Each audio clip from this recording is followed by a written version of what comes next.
Byculla railway station परिसरात I love मोहम्मदचे banner हे झळकलेले आहेत आणि वार्तांकन करताना माध्यम प्रतिनिधींना शिवीगाळ आणि धमकी देण्यात आलेली आहे।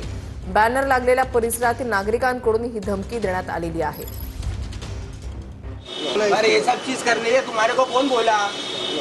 नहीं, ऑफिस बोला तो सब डिलीट करा भाई, वो सब डिलीट कर, वो सब डिलीट करा, वो सब डिलीट कर। तुमको बोल रहा दंगे कराने के लिए आओ मत, दंगे होएंगे नहीं तो तुम लोग खुद करा रहे। तुम्हारे को काम करने सब कौन बोला? तुम्हारे को तकलीफ किया? तुम्हारे को सब बोलने कौन बोल रहा है? तुम लोग इधर आने का नहीं, हाँ इधर आने का नहीं, बोल दिया। ये सब मार खाने वाली हरकत है, डिलीट करो सब। हमारा एरिया, हम लोग कुछ भी करे हुए, सब डिलीट कर। भाजपचे नेते आणि मंत्री नितेश राणे आता आपल्यासोबत फोन लाईनवरून जोडले गेलेले आहेत। नितेश राणेजी, स्वागत आहे तुमचं टीव्ही 9 मराठीमध्ये। भायखळा रेल्वे स्टेशन परिसरामध्ये आय लव्ह मोहम्मदचा बॅनर लागलेला होता आणि या ठिकाणी वार्तांकन करत असताना माध्यम प्रतिनिधींना शिवीगाळ करण्यात आली, धमकी देण्यात आली आहे। तुमची पहिली प्रतिक्रिया?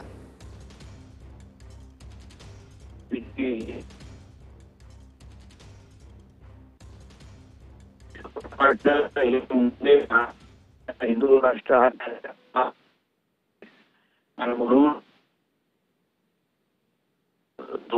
हिरवाई साहेब जे जमलेले आहेत आणि त्यांच्याशी आमच्या पत्रकार मित्रांशी ज्या पद्धतीने बोलत होते,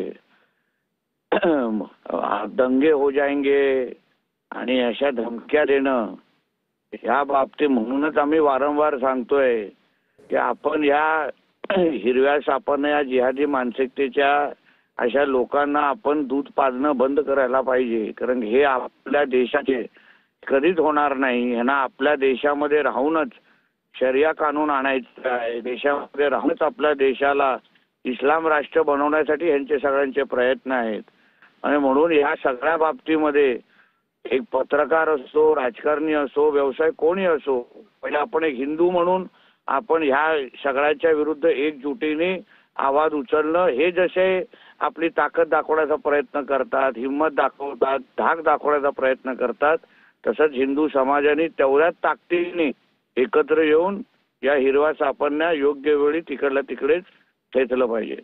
धन्यवाद नितेश राणेजी, तुम्ही सविस्तर प्रतिक्रिया आमच्याकडे देण्यासाठी।